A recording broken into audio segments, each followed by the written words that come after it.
โผดโพพี่น้องเอ้ยผู้เอาแซนเฮ็ดเลยคนกุ้มนี่เนาะลูกเสียแล้วก็ไม่ตั้งใจเฮ็ดแล้วอ่ะทางแดงเลยพี่น้องเอ้ยเพราะว่าที่หน้าโดนมุนเลยซื้อเครื่องไปหากระเจ้ารถตามหาตัวเจ้าของบัดนี้เจ้าของก็บ่ตัดน้อยเจ้าของมันจะน้อยต้องตามบ่ต้องตามมาหม่องบ่เคยมาก็ได้มาบัดนี้ได้บ่ได้ได้เฮ้ยสิเข้ารถติเน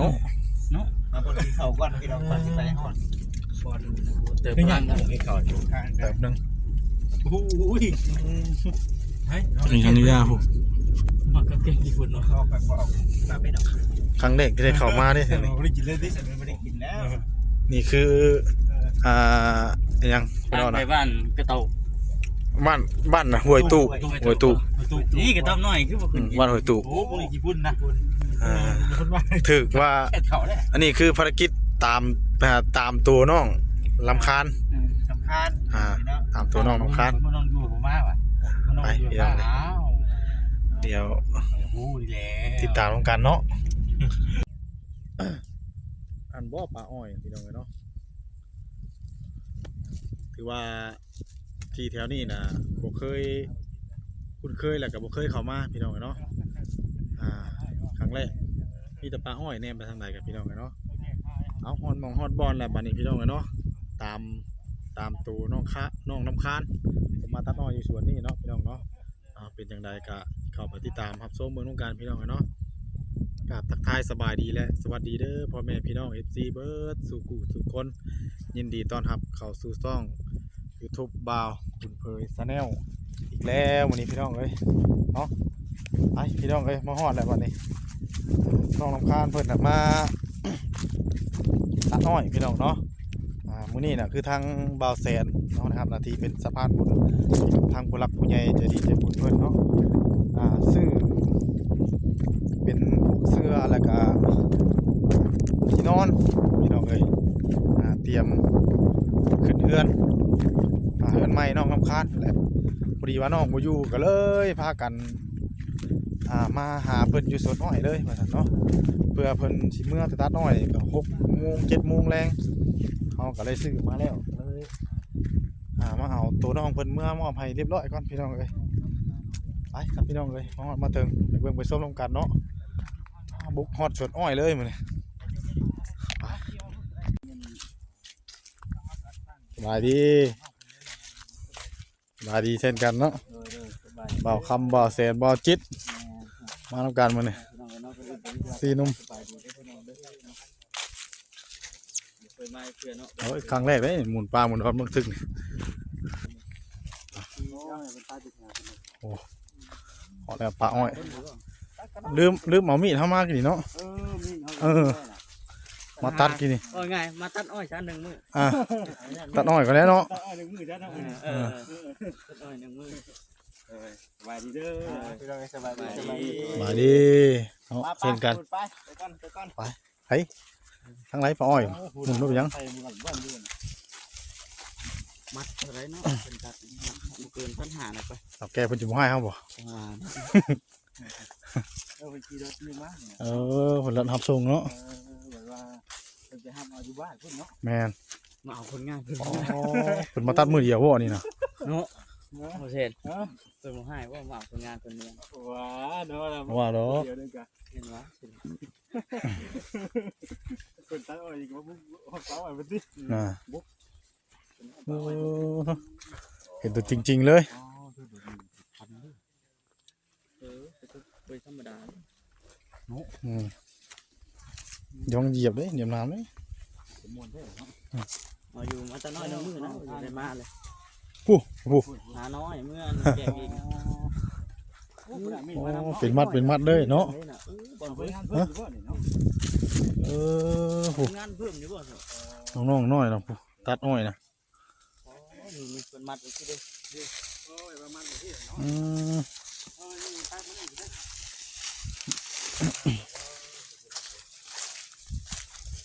บุกเขาสวนอ้อยเลย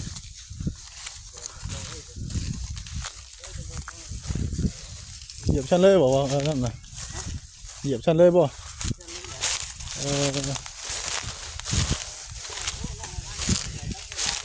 น เนาะวางเตะต่ออ้อยเลย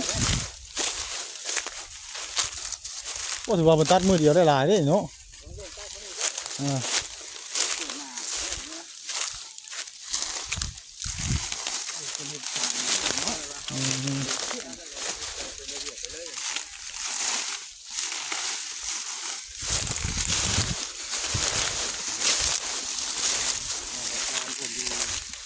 กำลังมัดอ้อยอยู่เนาะ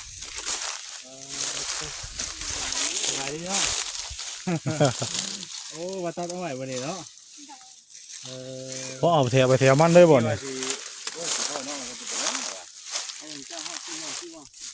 โดย3 กองให้ได้ 3 กอง3 กอง 30กองละ10ถ้าเป็นกองไว้10มัดเนาะ ของ10 มัดบ่เนี่ย เราได้30เนาะ ผู้ไวก็ไวเนาะ หลายคนบ่นี่มาบ่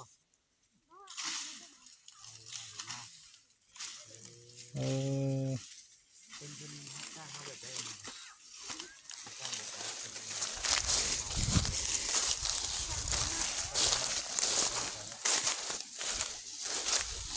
มัดนึงเท่าไหร่บ่ มัด1,500 นั่นนะ 1,500 ก็ถือโตอยู่เจ้าเคยไปทัดได้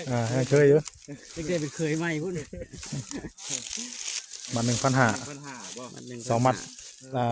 2 มัด 3 ครับกล้องให้ก่อยอยู่นี่ จะพันมัน 2 มัดกับเท่าไหร่3,500 เฮ้ยฮะ 2 มัด4,000บ่นี่บ่มีจ้ะเนาะ บ่เข้าเลย บ่เข้าบ่อันมัดนึงมีจักลำ 15 มัน15ลำข่อยต้องให้ไล่มัดนึงมื้อนี้เอาไหม15ลำเบิ่งข่อยต้องบนวิธีตัดก่อน ถ้าตำเงาได้บ่แทนถ้าตำดินได้ อันนี้บ่ชอบอยู่บ่บ่นะตัดก่อนเป็นชอบตัดก่อนเป็นชอบเอาข่อยคิดว่า ต้องให้น้องเพิ่นสอนตัดได้บ่ บ่ครั้งแรกเลยเด้ ทั้งใดกันข่อยบ่เคย บ่เคยตัดได้ข่อยบ่เคยตัดอ้อยได้ทางข่อยเนาะบ่ตะกี้แบบว่าเฮาบ่เฮาว่าคือแบบนี้จำน้องน้ำคันนี่เพิ่นเรียนอยู่ไทยแล้วข่อยน่ะสิข่อยว่าบ่ได้ตัดนะข่อยนี่สิบ่สิบ่บ่ฮู้ชวดได้บ่โอ้นั่นรู้แล้วชอบสิบ่อ๋อครั้งแรกเลยตัดสิบ่นี่ฮะ หัดปลายพุ่น ปลายพี่ว่าพี่เจ้านะ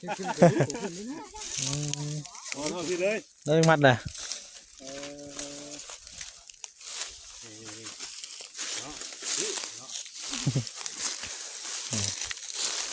คำว่าเป็นอะไรง่ายให้เรื่องนั้นแล้วจะมาปอกก่อนเลยจะตัดมันง่ายกับเขาเฮ็ดไปซะเลยเขาตัดจะว่าก่อนจะได้ เขามาเห็นตัวจริงแล้วว่ะตัดอ้อยเลยเนาะเห็นน้องๆคนนี้ได้นี่นะโอ้พี่น้องเอ้ยเผื่อสิ โอ้เฮ้ยเดี๋ยวไปกันเนาะ เห็นเพิ่นว่าไปตัดอ้อยเนาะเสียตัดตัวเองครับบาด ประมาณนั้นเนาะสุดเลยบ่ ได้บ่ได้ นี่ได้เนาะ อ๋อ เอาเยอะเนาะผ่ากันเนาะ โอ้ทำตัดแต่เช้าพุ่นที่หลายๆอยู่แทนนี่เราถือผ้ามาตัดแต่เช้าพุ่นชิ้นหลายที่ช่วยน้องเพิ่นนี่ มันน่าว่าสิเสียมีดมันนำได้2ลำ เอาหน้าก็เนาะ งวดที่5ลำบ่ยาบ่โอ้โหเจ้าให้ได้ลำนี่ให้ได้2ลำมาต้องช่วยกันได้ถ้ามีดวงเดียว โอ้ผู้ไว้ก็หลายๆเนาะผู้ไว้ก็หลายๆนี่ ผู้ไว้ก็ให้ได้ลุงคนนั้นหั่น ผู้น้องกับผู้ เราเฮ็ดภาพ2ภาพ3ได้บ่เห็นเด้อะไรไปช่องแถวได้บ่เนาะ บ่เราเฮ็ดรวบบัตร2ลำบัตร3ลำเนาะถ้าไปเฮานี่เพราะว่า เราคนนี้ มัดมือก็ได้บ่10มัดเอามือปอกอีกดิ ได้เบิดแต่ยันมันบ้าน นี่ข้างเพราะว่าเป็นเทื่อแรกข่อยนะยอดตัดน้อยเขาบ่ได้เคยตัดเทื่อบ่ายมือจะเคย ถุงมือก็มีค่ะอยากใส่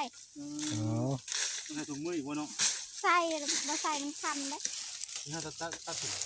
ตัดทิ้ง คันคายบ่มันคันคายบ่ เลย โอ้ คือเฮาตัดนี่ นี่ขายเยอะ ไล่เท่านี้เท่านั้นคือมันจ่ายเงินได้บ่เนี่ย เลย โอ้ วันนึง1,500ติเนาะเอากับคุณเบิ่งบ่นี่เนาะ มื้อนึงมื้อนั้นบ่ โอ้ เจ้าของ2คน เพิ่นจะว่าเพิ่นมานับเบิ่งที่อื่นบ่โอ้ อันนี้แบบเขาตัดแบบเมาบ่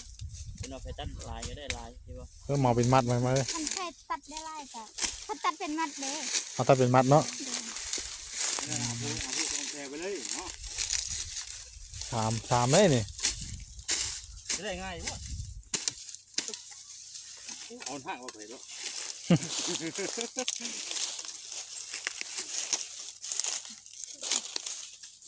สอบเนาะ กวงตัวด้วยเนาะ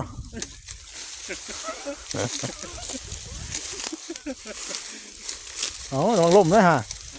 น้องคนใดระวังล่มด้วยวะ ดูควันเลย เดี๋ยวขึ้นลงไปถามเจ้าของก็ได้เลย ไม่ต้องเลยว่า ภาพทองเลยตัวนี้ภาพทองรถ บ่ได้มันห่างกันเนาะ ไหนใกล้ๆนึงนะ โอ้บ่ได้ว่ากันอะไรวะที่ไปไหนวะ เฮ้ยคือ นั่นเป็นผ้านั่น เจ้าของชวนเนาะ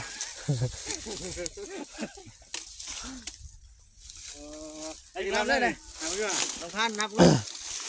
หักได้หกเนาะหกล พวกลำ ำอันแรกมัดหนึ่งได้จ้ะ โทษเลย ฮะ หักเรา6ลำบ่ หน่วยได้ดิ มือหนึ่งเจ้า ว่าไม่ต้องพิสูจน์เบิ่งเอาเขาเบิ่งเอา เครือแตกเลยฮะกะ เจ็ดบ่เราต้องแบบกิโลนึงได้แบบนี้ อ้าวเคยบอกอยู่ผ้าทองผ้าสามรถ บ่มันเฮาต้องใส่ถุงมือเนาะเฮาต้องเตรียมชุดมาโดยเฉพาะใส่ถุงมือแล้วก็มือขาด้วยเวลาหน่อย หน่อยอะไรเบิดหน่อยอะไรเบิด ได้เบิด เป็นว่าลำน้อยต้องคัดกันเนาะ ลำใหญ่เนาะ มาแล้ว น้องค้าเนี่ยสอบเลยมีผ้ากับจีตัดบ่ เล่นที่ชมให้เจ้า สอบเนาะ ไว้อยู่แล้ว กูไหวเลยขับผิดลงโน่นเนาะ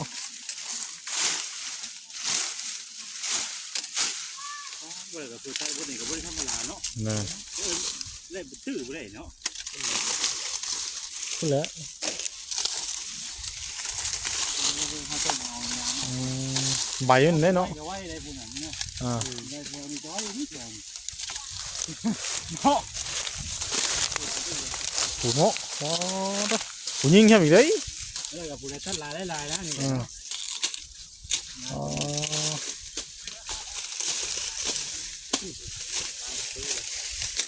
ผู้ตัดสหครับนั่นเลยผู้ก็เจ้าตัดเป็นใบหอยนั่นเลยตรงนี้เนาะ อะไรก็ได้ให้ได้1,500นะข่อยมื้อนี้นะโอ้หลายๆให้ดีเด้อน้องๆเนาะ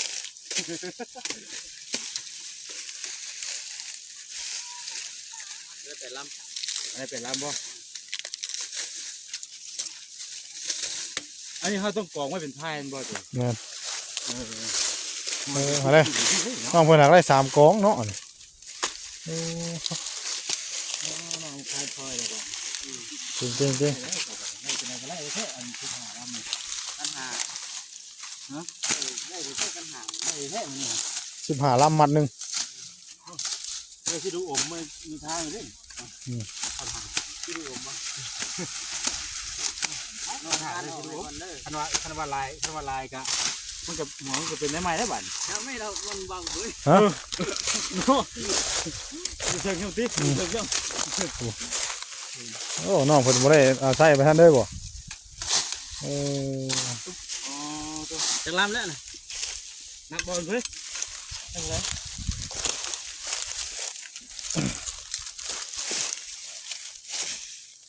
6 7 8 9 11ยังเด็ก4ลำ ยังป่ะ เอ้ย4ลำ เก่งดีเนาะ โอ้มีแห้งได้แบบนี้คือย่องได้คือนะป่ะ ก็ใส่ขย่องจะเห็นนี่มาที่หอดแต่โดนเด้อจ้ะเนาะ เขาคำว่าย่องนี่แบบแห้งแบบ มีแห้ง ล้าง ด้วย กันเลยมีแห้งอยู่ด้วย อีก3บ่นี่ตัดบาทเดียวพร้อมกันมันยังชามตุ๊บๆๆลงไปหยัง เลย ตึบตัวนั้นตึบตัวนี้รถเยิ่มห้ำอีกนี่ ขย่องให้ใส่ไปเลย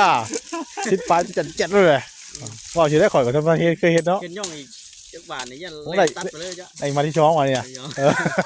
มาที่ช่องโยโยโยโยอย่าได้เคยโยโยโยโอ้ยโยถ้าต้องผลมีดมันก็เข่าเนาะ เจ็บเนาะ แล้วก็เอามาชุบนะ คนน้ำนกเขา ยันพันขีดินไปน้ำที่จังเนาะ บ่เหลือเนาะ ทำเนาะ ครบพอแล้ว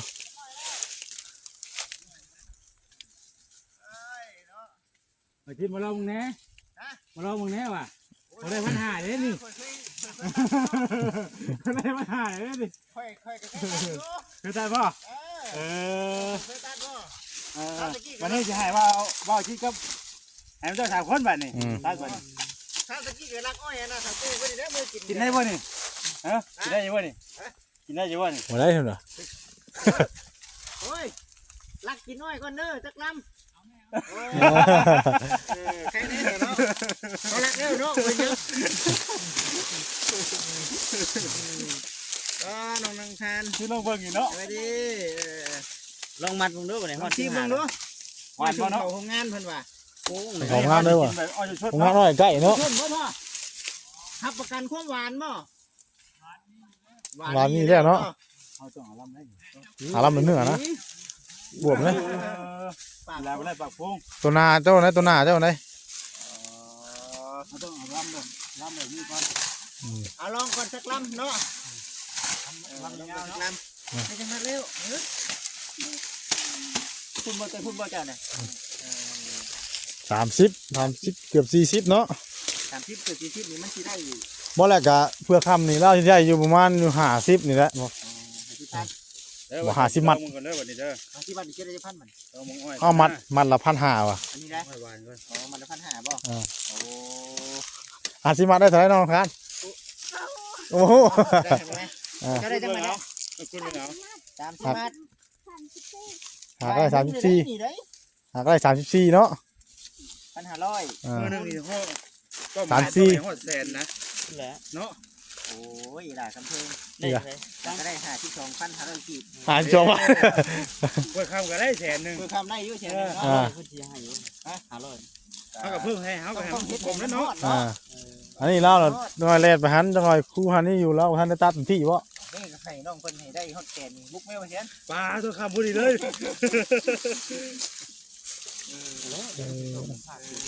แม่นบอก จังได๋ผมว่าคือข้าว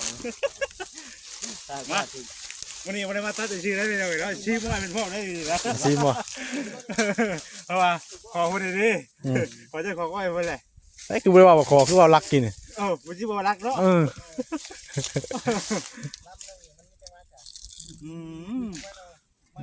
เก่งเลย หวานบ่ มันต้องกินมองไปปลาไม่ใช่น้อยดิเนาะ มันอ่อนบ่ ไปพี่น้องเดี๋ยวเบิ่งซีเบิ่งอ้อยก่อน เนาะ เสียวน้องเพิ่นเมื่อน่ะบัดพี่น้อง ทางซอยนั้นคือว่า เจอกันเนาะ แต่อยากมาตัดอีกเนาะ มือใดว่างก็มาเนาะนัดตลอดแล้วว่า เอาไปหักเอาอยู่บ้านเพิ่นเลยบ่นี่ เช้าแล้วเอารถไปหาเอา แล้วบืนเพิ่นก็มาคือเก่าหั่นแหละ มันจะมา เอาไม่เวียกเมื่อส่งมอบเครื่องให้เพิ่น บอกได้เอาไม่ยิงเจ้าจะเห็นเนาะ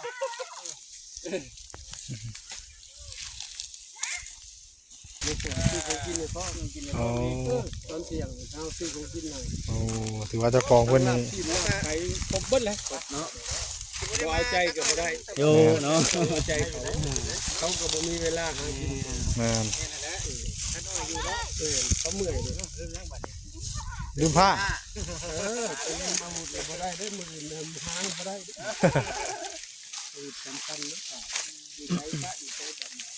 ได้มองนั้นได้มองเขาสิน้อยหดปลานั่นบ่ของตัวใหม่นั่นบ่ พูดแล้ว มันจะมีเขตมันอยู่ดอกอ๋อใกล้ๆไปแหละใกล้ตรงไหนทั้งที่แม่บ่เห็นแม่บ่เห็นเลยเป็นระดับ500หรือว่า600-700เนาะได้อยู่เนาะทอดเด็ดมันบริษัทดินบริษัท มีบนชัดโอ้ ไล่หนึ่ง300เต่าบริ ไป ษัท พี่น้องเอ้ย เขาเช่าเพิ่นนะ เฮาก็สิได้พาน้องเพิ่นเมื่อละบาดเมื่อเฮือนอยู่เฮือนพุ่นแลพี่น้องเนาะ ไล่หนึ่ง300บาทมา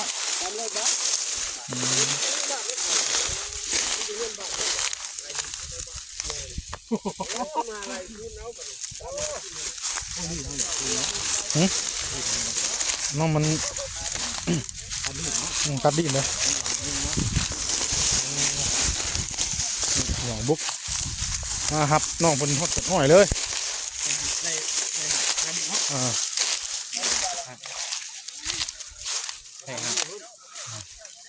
มานั่งเอาไม้บ้านกันไม้ก็ได้50,000พี่น้องเนาะแต่ว่ายังอีก2 มัดนะ นี่2 มัดเป็นกระไรให้เลย ยังอีก2 มัด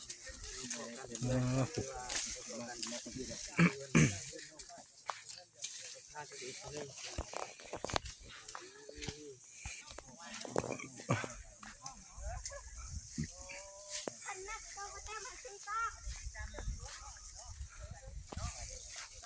ปลูกคนตัดเนาะพี่น้องเลย